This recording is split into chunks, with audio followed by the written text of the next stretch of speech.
জয় হিন্দ বন্ধুরা, আপনারা কেমন আছেন? আমি আপনাদের বন্ধু এক্স সোলজার ফিরদৌস মন্ডল। আপনার হাজির প্রে ডিফেন্স একাডেমিতে। বন্ধুরা, কয়েকদিন আমি ভিডিও ছাড়তে পারছি না বিশেষ কিছু কারণে, তার জন্য দুঃখিত। আর তোমাদের খুশির খবর হচ্ছে, অনেকদিন পরে ওয়েস্ট বেঙ্গল পুলিশে অনেক বড় ভ্যাকান্সি এসছে, 5,702 জন। 5,702 জন, অতএব এই বিষয়টি নিয়ে অবশ্যই ভাবা উচিত। তার আগে কিছু জিনিস তোমাদের সঙ্গে আলোচনা করতে চাই। বন্ধুরা, কয়েকটা বিষয় বলি। তোমরা অবশ্যই শুনেছ যে তোমাদের বাড়ির আশেপাশে কেউ না কেউ বিএসএফ এর সার্ভিস পায় প্রত্যেক বছরে। BSF, CRPF, CISF, SSP, ITBP, Assam rifle, অর্থাৎ 8 কেন্দ্রীয় বাহিনী বা এসএসসি কনস্টেবল জিডিতে কেউ না কেউ সার্ভিস পেয়ে থাকে। আর সেটি অবশ্যই আমরা শুনতে পাই, আর সেই জন্য আমরা অনেক বেশি ফৌজিদের দিকে এগিয়ে থাকি যাতে এই সার্ভিসটা হয়। তো বন্ধুরা, তোমরা জানো অল ইন্ডিয়া ভাবে ফৌজিতে ভ্যাকান্সি কত থাকে? আমি ধরে নিতে পারি গত 2013 যে ভ্যাকান্সিটি ছিল সেটি, অর্থাৎ সেটি ছিল 62 সামথিং। 62,000 সামথিং মানে সারা ভারতবর্ষে 29টা রাজ্য আছে এবং 7টা কেন্দ্রশাসিত অঞ্চল আছে। তো 29 আর 7 যদি যোগ করা যায় তাহলে 37 হয়।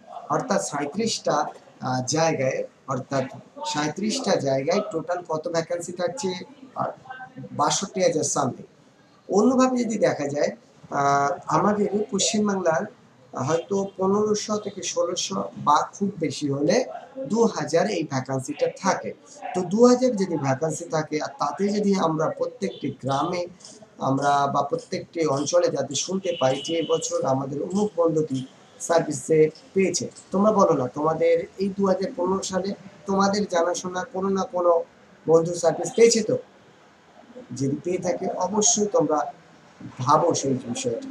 সেটি মাত্র 1.5 থেকে 2000 ছিল ভ্যাকান্সিটা। আর সেই 1.5 থেকে 2000 ভ্যাকান্সির মধ্যে তোমাদের পাড়াতে বা তোমার গ্রামে কেউ না কেউ সার্ভিস পেয়েছে। এখন বিচার্য বিষয় হলো, তাহলে ওয়েস্ট বেঙ্গল পুলিশে 5,702 জন ভ্যাকান্সি, অনেক ভ্যাকান্সি। অতএব এবারে অনেক বেশি ছেলে মেয়ে পাবে। অর্থাৎ যেখানে তোমার বন্ধুরা একজন পেয়েছে, দুজন বা তিনজন পেয়ে থাকে, আমি ভাবতে পারি এখানে সেই মাত্রাটা 3 গুণ বেড়ে যাবে।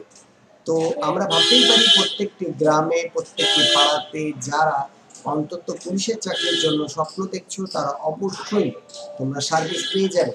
কিন্তু তৈরি হতে হবে খুবই ভালোভাবে, কেননা এবারে ফাঁকি দিয়ে আর সার্ভিস হবে না। 4টে টোটাল স্টেপ করেছে। প্রথমে হচ্ছে তোমাদের একটা প্রিলিমিনারি এক্সাম হবে, অর্থাৎ প্রথম পার্ট হবে। সেই পার্টের নাম্বারটি পরবর্তীকালে যোগ হবে না, কিন্তু ন্যূনতম তোমার পাস করার জন্য সেই নাম্বারটি খুবই দরকার বন্ধুরা। তো পাস করার জন্য যেহেতু দরকার, অতএব একটা নির্দিষ্ট মার্কস পর্যন্ত কাট অফ ঠিক করা হবে। এমন হতে পারে 45, জেনারেলদের ওবিসিদের হয়তো 42, এমন কিছু একটা হতে পারে আমার ধারণা। তো কোনো একটা ভাই যদি 50% তৈরি হয়ে থাকে, অর্থাৎ 50 তোলার ক্ষমতা থাকে, আমার মনে হয় সে প্রথম পার্টে পাস করে যাবে। তো এক্ষেত্রে ফর্ম ফিল আপ যখন হয় তখন সকলে ফর্ম ফিল আপ করে, বিশেষ করে এসসি ভাইদের মধ্যে অনেকের তো পয়সা দিতে হয় না, তারা অবশ্যই ফর্ম ফিল আপ করবে। তো যদি এক্ষেত্রে তারা ফর্ম ফিল আপ করে থাকে, তারা কোনোদিন হয়তো পুলিশের চাকরির জন্য ভাবেনি, তারা ডব্লিউবিসিএসির জন্য খাটছে, এসএসসির জন্য খাটছে, সেই সকল বন্ধুরা অবশ্যই এখানে পাস করবে। আর পাস করার পরে যারা খুব ভালো খেলোয়াড়, যারা সব সময় মাসে 30 দিনের মধ্যে অন্তত 24 দিন গ্রাউন্ডে যায়, কিন্তু তারা কোনোদিন রিটেন এক্সামের জন্য তৈরি হয় না, তারা বন্ধুরা এই পরীক্ষাতে ফেল হয়ে যাবে, অর্থাৎ তারা পারবে না।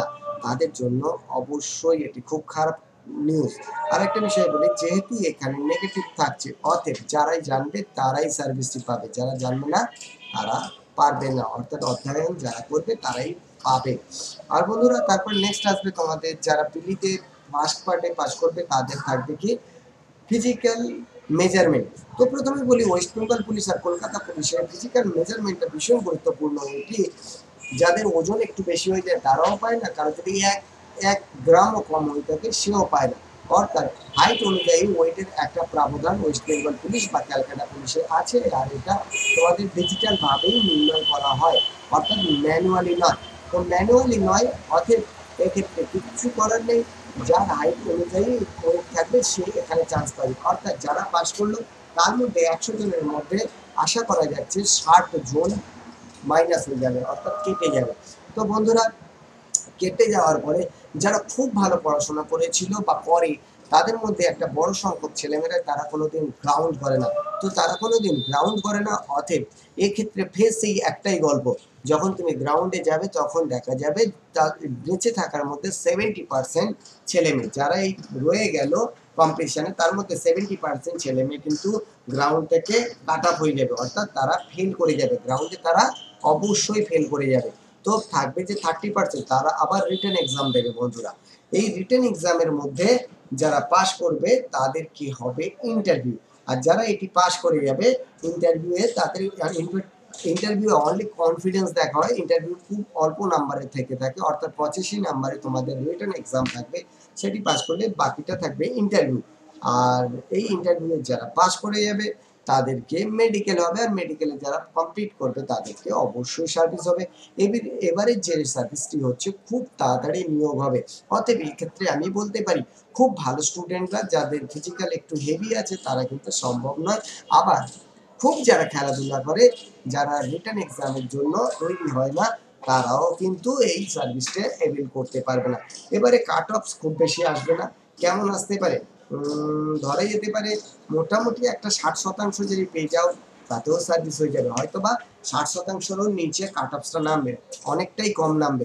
তবুও আমি বলতে পারি সেফ জোনে থাকতে গেলে তোমার ওয়েস্ট বেঙ্গলে একজন জেনারেল ছেলে মেয়েকে 60 পেতে হবে, 60 পেলে অবশ্যই সে পারবে বলে আমার মনে হয়, আশা হয়। কিন্তু নাম্বার যত বেশি তুলবে ততটাই ভালো, ততটাই মঙ্গল, কেননা মেরিটে সবসময় যারা উপরে থাকবে তাদেরই প্রথম সুযোগটি দেওয়া হবে।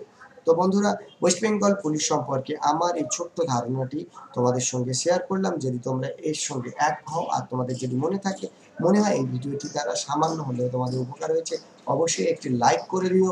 আর যারা নবাগত আমাদের এই চ্যানেলে, এই ধরনের বন্ধুদের কাছে রিকোয়েস্ট, আমাদের এই চ্যানেলটি খুবই ছোট বন্ধুরা, প্লিজ আমাদের এই চ্যানেলটি সাবস্ক্রাইব করো, আর পাশে যে ঘন্টার চিহ্নটি আছে সেটা বাজিয়ে দাও।